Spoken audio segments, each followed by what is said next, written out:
OBC नेते लक्ष्मण हाके हे काल बारामतीमध्ये आले होते। यावेळी त्यांनी माध्यमांशी संवाद साधला। अजित पवारांवर बोलताना हाके यांनी अजित पवारांवर जोरदार निशाणा साधला। गेल्या 20 वर्षापासून राज्याच्या अर्थमंत्रीपदावर कारखानदार व्यक्ती बसला असून याच कारखानदार व्यक्तीने ओबीसी जनकल्याण महामंडळ आणि ST-SC आयोगाचा कोट्यावधी रुपयांचा निधी जाणीवपूर्वक वळवला गेल्याचा आरोप हाके यांच्याकडून अजित पवारांवर करण्यात आला। त्यामुळे अजित पवार हे सामाजिक भान नसलेले अर्थमंत्री असून त्यांना अर्थमंत्री पदावर राहण्याचा नैतिक अधिकार नसल्याचा आरोप देखील हाके यांनी केलाय। यावेळी राष्ट्रवादीच्या कार्यकर्त्यांनी उभ्या महाराष्ट्रात फिरू न देण्याचं आव्हान लक्ष्मण हाके यांना दिलं होतं। मात्र बारामतीत येऊन हाकेंनी हे आव्हान मोडून काढलं।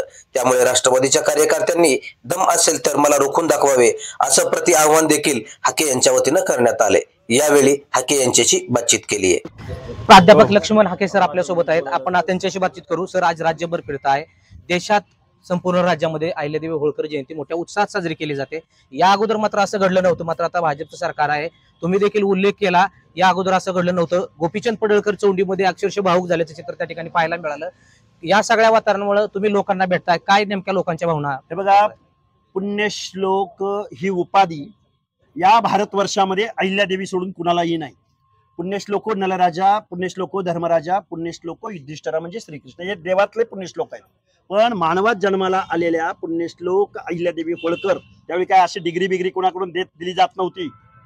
त्यामुळे अहिल्यादेवींचं कार्य जातीपातीच्या पलीकडचं होतं। आमचा इतिहास, आमच्या ऊर्जा देणाऱ्या आमच्या महामानवांचा इतिहास इथल्या व्यवस्थेनं पद्धतशीर डावलला गेलेला होता। आमचा इतिहास दाबून ठेवलेला होता। कधी काही रणांगणात समोरासमोर लढणारे आम्ही, आज आमच्यावरती ज्या पद्धतीने हे राजकीय लोक जे काय एका पद्धतीने आमच्यावरती राज्य करतायत, हे आमची मागणी होती की अहिल्यादेवी होळकरांची जयंती शासकीय स्तरावर साजरी झाली पाहिजे। आणि आज फक्त महाराष्ट्र नाही, मातोश्री अहिल्यादेवी होळकरांची जयंती केरळ पासून, ओरिसा पासून पारवरती पंजाब हरियाणा पर्यंत साजरी केली जाते। राज्यभर तुम्ही फिरताय, ओबीसी समाजाने तुम्हाला 4 चाकी गाडी भेट दिली। ओबीसीच्या आरक्षणाबाबत जी काय उठाव करण्याची किंवा त्यांच्याबाबत बोलण्याची आता जबाबदारी तुमच्यावर वाढली आहे। कशा पद्धतीने आता इथून पुढे राज्यभर तुम्ही दौरे करणार आहात, कशा पद्धतीने ओबीसीच्या आरक्षणावर त्या ठिकाणी भूमिका मांडणार? बघा, ओबीसीचं आरक्षण, ओबीसीचं बजेट, ओबीसीच्या प्रत्येक जिल्ह्याला 2 वसतिगृह मागतोय अजितदादा पवार आम्ही। 2 वसतिगृह आणि किती बजेट लागतं? 100-200 कोटीचं। अरे तुम्ही असे किती काय केले सांगायला लावू नका आम्हाला।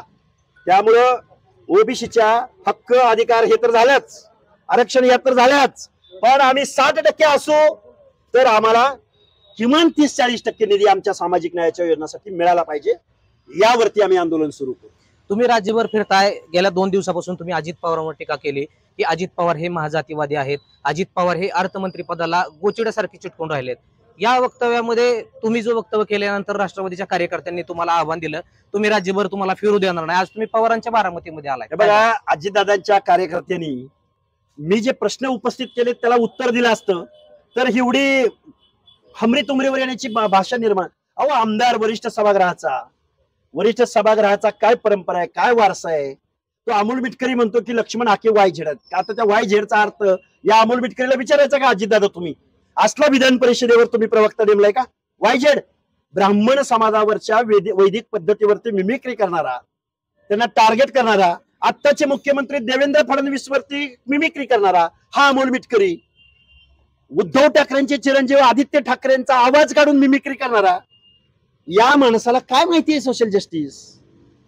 तुम्ही राज्यभर ओबीसीच्या आरक्षणासंदर्भात लढा उभा केला, त्या संदर्भात बोलताय। मात्र या सगळ्या गोष्टीमुळे धनगर आरक्षणाचा जो मुद्दा आहे तो कुठे बाजूला पडतोय का? कारण देवेंद्र फडणवीस बारामतीमध्ये आले होते आणि त्यांनी पहिल्या कॅबिनेटमध्ये उपोषण करणारा कार्यकर्ता होतो। शारदा प्रांगणात आमचं उपोषण झालं होतं। हे बघा, आता आमच्या 2 लढाई आहेत। आता आमच्या ताटातलं VJNT बाय डिफॉल्ट ओबीसी आरक्षण, हे ओबीसी आरक्षण आज आमचं गायब होण्याच्या मार्गावर आहे। आमच्या ताटातलं आरक्षण वाचवायचं का डोंगराच्या पल्याची गोष्ट बात करायची? आमच्या दोन्ही लढाई आहेत, आम्हाला त्याची भान आहे। पण जबाबदारी सुद्धा तेवढीच आहे की गावगाड्यातल्या 18 पगड जातीच्या ओबीसीच्या आरक्षणाचं संरक्षण करणं हे आमचं कर्तव्य आहे। कारण आमचं 3.5% रिझर्वेशन त्या 27% आहे। त्यामुळे हे आरक्षण वाचवणं आणि गावगाड्यातल्या ओबीसींना आधार देणं हे आमचं काम आहे। म्हणून आम्ही ओबीसीचं आंदोलन हातात घेतलंय। अजित पवार अर्थमंत्री आहेत, सातत्यानं तुम्ही म्हणताय की अजित पवारांच्या माध्यमातून ओबीसी असेल किंवा ओबीसी जे संलग्न महामंडळ आहेत त्यांचा निधी अजित पवारांकडून वळवला जातोय, तो निधी त्या ठिकाणी थांबवला जातोय. काय नेमके प्रकरण आहे? हे बघा, 4.5 लाख कोटीचं बजेट आहे. हो, किती? 4.5 लाख कोटी नियर अबाउट. आणि किती पैसे देताय तुम्ही आम्हाला? 1%. ह्या प्रश्नाची उत्तर मला द्यायला पाहिजेत त्या प्रवक्त्यांनी. स्थानिक स्वराज्य संस्थांच्या निवडणुका होऊ पाहत आहेत, यामुळे या सगळ्या निधी वाटपाचा परिणाम राज्य सरकारवर होऊ शकतो का, किंवा येणाऱ्या स्थानिक स्वराज्याच्या निवडणुकीत राज्य सरकारला याचा फटका बसू शकतो? आता महाराष्ट्रात विरोधी पक्षात कोणी नाही, सगळे सत्ताधारी पक्षात आहेत. त्यामुळे ही लढाई आम्हाला गावगाड्यातल्या चळवळीमधल्या कार्यकर्त्यांना ही हातामध्ये घ्यावी लागणार आहे. इथं शेतकऱ्यांच्या प्रश्नावर कोणी बोलायला तयार नाही, दीनदलितांच्या प्रश्नावर कोणी बोलायला तयार नाही, ओबीसीच्या प्रश्नावर कोणी बोलायला तयार नाही. यांना सगळ्यांना सत्तेत बसायची हाव आहे. त्यामुळे आम्ही ही लढाई हातामध्ये घेऊ आणि इथल्या शासनाला वस्तुनिष्ठ स्वरूपाचे प्रश्न विचारू आणि आमचे प्रश्न सोडवून घेऊ. शेवटचा प्रश्न घेतो. 29 ऑगस्टला जरांगे पाटील हे मुंबईकडे कूच करणार आहेत. ओबीसी मधून मराठा समाजाला आरक्षण मिळो यासाठी ते प्रयत्नशील असणार आहेत. ओबीसीची नेमकी काय भूमिका असणार? त्याच दिवशी आम्ही माळेगावच्या खंडोबाला, तिथून आम्ही आमचा लॉंग मार्च आम्ही जाहीर केलेला आहे. पहिल्या दिवशी लॉंग मार्चला 1 लाख माणसं खंडोबाला उपस्थित असतील. अरे गावगाडा आमचा आहे, तुमच्या बापाची जहागिरी नाही कुणाच्या. त्यामुळं संविधानाप्रमाणे, कायद्याप्रमाणे, रिझर्वेशन पॉलिसी प्रमाणे ही व्यवस्था चालेल.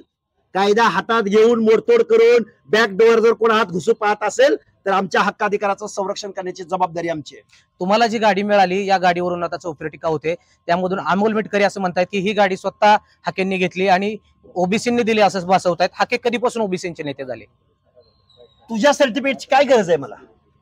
गावगाड्यातली जनता ठरवेल. ओबीसीचा नेता स्वतः म्हणून होतं का?